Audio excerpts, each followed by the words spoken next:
Hi friends, ఎలా ఉన్నారు? ఈరోజు మనం లడఖ్ ప్రాంతంలో ఏం జరుగుతుంది, అక్కడ ప్రజలు ఎందుకు ప్రొటెస్ట్ చేస్తున్నారు అనే విషయాన్ని చర్చించుకుందాం. లడఖ్ ఇది ఒక అందమైన అద్భుతమైన ప్రాంతం. ఇక్కడ ప్రాంతం నేచర్ లవర్స్కి పర్ఫెక్ట్గా ఉండే ఒక టూరిస్ట్ స్పాట్. ఇక్కడ హిమాలయ పర్వతాలు, వాటి ల్యాండ్స్కేప్స్, అలాగే ఇక్కడున్న అనేకమైన వ్యాలీస్, టవరింగ్ పీక్స్, మంచి సెలయేర్లు, ఇలా ప్రధానమైన నదులైన గంగా, యమున మొదలగు వాటికి మూలాధారమైన గ్లేషియర్స్, ఇలా ఎన్నో అద్భుతాలకు ఈ ప్రాంతం నెలవు. ఇది కేవలం నేచర్కే కాక కల్చరల్గాను, హెరిటేజ్ పరంగాను, బుద్ధిస్ట్ కల్చర్ అండ్ హెరిటేజ్ పరంగా చాలా ప్రసిద్ధి చెందిన ప్రాంతం. అలా ఉన్న ఈ లడఖ్ ప్రాంత ప్రజలు కొన్ని రోజుల నుంచి ప్రొటెస్ట్ చేస్తున్నారు.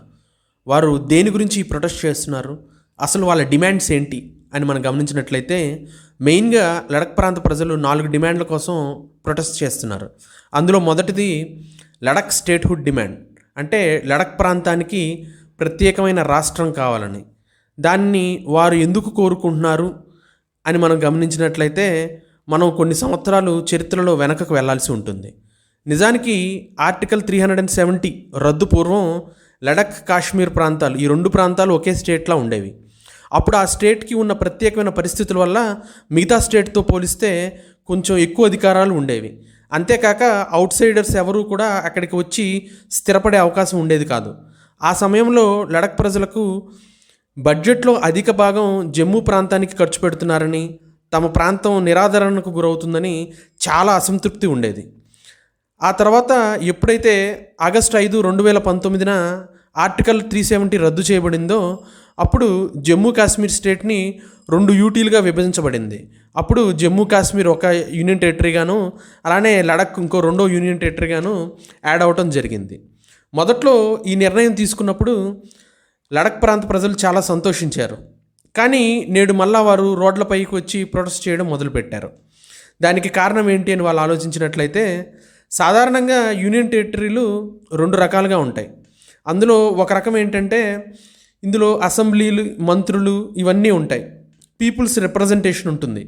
కాకపోతే మేజర్ పవర్ అంతా సెంట్రల్ గవర్నమెంట్ చేతిలో ఉంటుంది. మనకు ఉదాహరణకు తీసుకున్నట్లయితే ఢిల్లీని ఆ కోవలో వస్తుందన్నమాట. ఇందులో లెఫ్టినెంట్ గవర్నర్ ఉన్నప్పటికి కూడా పీపుల్స్ రిప్రజెంటేషన్ అనేది ఉంటుంది. సో ప్రజలు తమకు ఆకాంక్షలకు అనుగుణంగా అక్కడున్న గవర్నమెంట్ కూడా దానికి తగ్గట్లుగా పనిచేయచ్చు. ఇక 2వ రకం యూనియన్ టెరిటరీని మనం గమనించినట్లయితే, ఇందులో మెయిన్ లెఫ్టినెంట్ గవర్నర్ అదే కీలక పాత్ర. అంటే ప్రెసిడెంట్ ఆఫ్ ఇండియా ఒక వ్యక్తిని లెఫ్టినెంట్ గవర్నర్గా అపాయింట్ చేయబడతారు. ఆ లెఫ్టినెంట్ గవర్నర్ ఆధారంగా పాలన అంతా సాగుతుంది. మొత్తం డెసిషన్స్ అంతా ఒక బ్యూరోక్రసీ మాదిరిగా ఉంటుంది. ఇక్కడ అసెంబ్లీ ఉండదు, పీపుల్స్ రిప్రజెంటేషన్ ఉండదు. అయినప్పటికీ సెంట్రల్ గవర్నమెంట్ డైరెక్ట్ కంట్రోల్లో ఉండటం వల్ల ఆ అడ్మినిస్ట్రేషన్ అంతా బ్యూరోక్రసీ లెవెల్లో జరుగుతూ ఉంటుంది.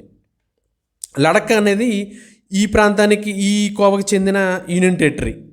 కానీ పూర్వం కలిసి ఉండి ఇప్పుడు 2గా విడిపోయిన జమ్మూ అండ్ కాశ్మీర్ యూనియన్ టెరిటరీకి విధానసభ అంటే అసెంబ్లీ అవకాశాన్ని కల్పించారు.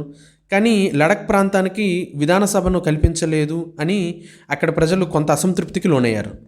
ముఖ్యంగా తమకు సపరేట్ స్టేట్హుడ్ అంటే ప్రత్యేకమైన రాష్ట్ర ప్రతిపత్తిని కల్పిస్తే తమకు నచ్చిన ప్రభుత్వాన్ని ఎన్నుకోవచ్చని, అలానే తమకు నచ్చిన విధంగా తమ స్టేట్ని రిప్రజెంట్ చేసుకోవచ్చని అక్కడి ప్రజల వాదన. ఇలానే వాళ్ళది 2వ డిమాండ్కి వచ్చినట్లయితే, inclusion of Ladakh in 6th schedule of the constitution. అంటే దీనికి ముఖ్య కారణం ఏంటంటే, లడాక్లో 97% ట్రైబల్ పాపులేషన్ ఉంది. అక్కడ ఉన్న వారికి తమ లాంగ్వేజ్, కల్చర్, ట్రెడిషన్ మరియు ఎన్విరాన్మెంట్ని ఎవరూ నాశనం చేయకుండా జాగ్రత్తగా పరిరక్షించుకోవాలని అక్కడి ప్రజల కోరిక. దానికి అనుగుణంగా తమ రాష్ట్రానికి 6వ షెడ్యూల్లో చేర్చినట్లయితే ఇవన్నీ జరగడానికి చాలా ఎక్కువ అవకాశం ఉంటుందని అక్కడ ప్రజలు భావిస్తున్నారు. వాస్తవానికి మన రాజ్యాంగంలో 6వ షెడ్యూల్లో అడ్మినిస్ట్రేషన్ ఆఫ్ ట్రైబల్ ఏరియాస్కి సంబంధించి నార్త్ ఈస్ట్లో అస్సాం, మేఘాలయ, త్రిపుర, మిజోరాంకి సంబంధించి కొన్ని ప్రత్యేకమైన అధికారాలు కల్పించారు. వాటి ప్రకారం వారికి అటానమస్ డిస్ట్రిక్ట్ కౌన్సిల్ని ఏర్పాటు చేసుకునే అవకాశం ఉంది. దీని ద్వారా వాటికి కొన్ని సపరేట్గా లెజిస్లేటివ్, ఎగ్జిక్యూటివ్ అండ్ ఈవెన్ కొన్ని జ్యుడిషియల్ పవర్స్ కూడా ఉంటాయి. ఈ అవకాశం తమ లడాక్ ప్రాంతానికి కూడా కల్పిస్తే బాగుంటుందని అక్కడ ప్రజల అభిప్రాయం. ఇదే కాక వాళ్ళ లడాక్ ప్రాంత ప్రజల యొక్క మూడవ డిమాండ్ ఏమిటంటే వారికి సపరేట్గా పబ్లిక్ సర్వీస్ కమిషన్ ఏర్పాటు చేయాలని. దీని మెయిన్ ఉద్దేశం ఏమిటి అంటే అక్కడ లోకల్ ప్రజలకి ఎక్కువ జాబ్స్ వచ్చే విధంగా ఉండాలని, మరీ ముఖ్యంగా అక్కడ ఉన్న ట్రైబల్ కమ్యూనిటీకి జాబ్స్ అందేలా ఉండాలనేది ఈ డిమాండ్ యొక్క ప్రధానమైన ఉద్దేశం. ఇక 4వ డిమాండ్ వచ్చేసరికి 2 MP for Ladakh representation in parliament. అంటే ప్రజెంట్ ఇప్పుడు లడాక్ ప్రాంతం మొత్తానికి కలిపి కేవలం 1 MP మాత్రమే రిప్రజెంట్ చేస్తున్నారు. ఆ 1 MPని 2గా ఇంక్రీజ్ చేయాలన్నది అక్కడ ప్రాంత ప్రజల కోరిక. ఎందుకు అంటే తద్వారా ఏంటంటే ఇద్దరు ఎంపీలు ఉన్నట్లయితే వారి యొక్క గలం బలంగా వినిపించడానికి అవకాశం ఉంటుందని, అలానే తమ ప్రాంతంలో ఉన్న ఇబ్బందులు, అవసరాలు పార్లమెంట్ దృష్టిలో మరింత ఎఫెక్టివ్గా రిప్రజెంట్ చేసే అవకాశం ఉంటుందని వారు భావిస్తున్నారు. ఇక్కడ ప్రజెంట్ జమ్యాంగ్ సెరింగ్ నోమ్గ్యాల్ అనే బీజేపీ పార్టీకి చెందిన ఎంపీ ప్రజెంట్ లడాక్ని పార్లమెంట్లో రిప్రజెంట్ చేస్తున్నారు. ఇక్కడ మెయిన్గా వాళ్ళకి 4 డిమాండ్స్ ఉన్నా కానీ మెయిన్గా వాళ్ళ డిమాండ్స్ మాత్రం లడాక్ ప్రాంతానికి ప్రత్యేకమైన రాష్ట్రం కావాలని, అలానే లడాక్ ప్రాంతం 6వ షెడ్యూల్లో కలిపి వాళ్ళకి ఆ ట్రైబల్ ఏరియాస్కి కొన్ని ప్రత్యేకమైన అధికారాలు, అటానమీ కల్పించాలన్నది వాళ్ళ మెయిన్ డిమాండ్స్.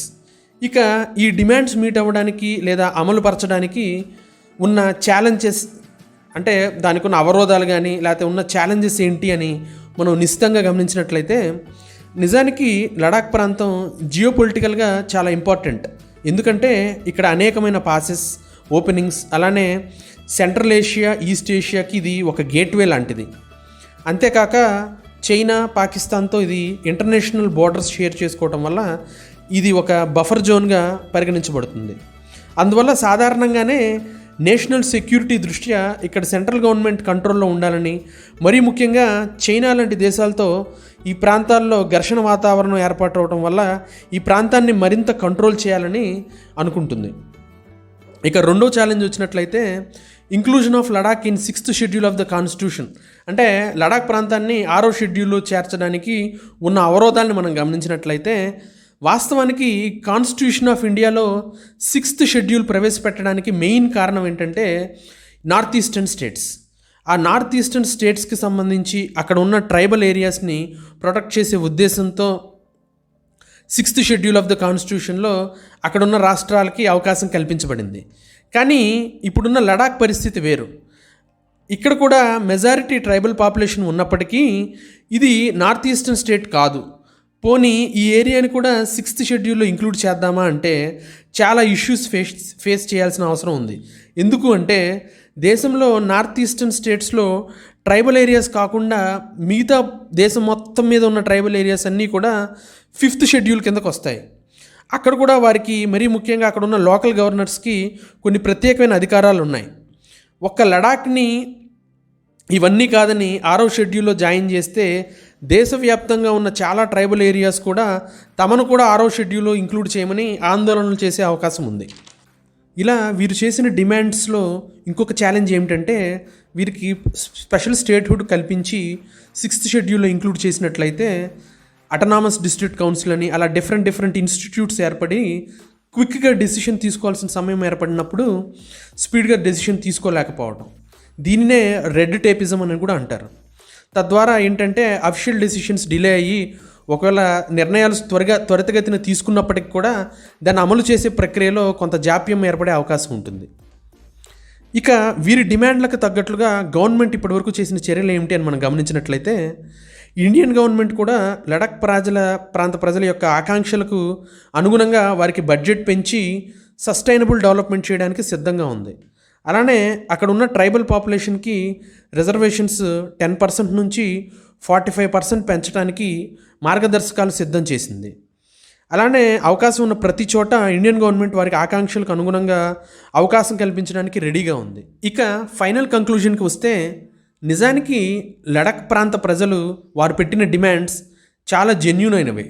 అలానే గవర్నమెంట్ కూడా వీలైనంత వరకు వారి ఆకాంక్షలకు అనుగుణంగా నడుచుకుంటూ at the same time national security compromise అవ్వకుండా ఉండేలా చూస్తుంది. ఈ ఇద్దరి కోణంలో చూస్తే ఇద్దరి వైపు జెన్యూన్గానే అనిపిస్తుంది. ఉదాహరణకి చైనాతో ఘర్షణ తర్వాత బార్డర్ ఏరియాలో మన సెక్యూరిటీ కోసం కొన్ని కీలకమైన ప్రాంతాల్లో రోడ్స్ అనేది నిర్మించడం తప్పనిసరి. అది గవర్నమెంట్ పరంగా నేషనల్ సెక్యూరిటీ పరంగా తప్పులేదు. ఎట్ ద సేమ్ టైం ఇదే విషయాన్ని లడఖ్ ప్రాంత ప్రజల దృష్టిలో చూస్తే అసలే కొత్తగా రోడ్స్ కన్స్ట్రక్షన్ చేయడం వల్ల అక్కడున్న ఎన్విరాన్మెంట్ డిస్టర్బ్ అయ్యే అవకాశం ఉందని వారు భావించవచ్చు.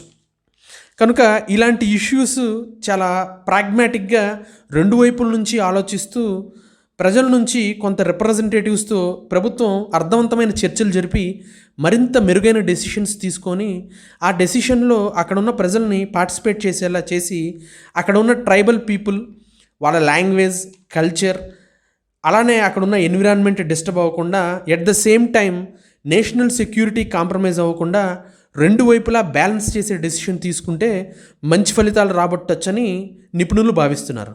That's all for today. Thank you friends. Please subscribe our channel.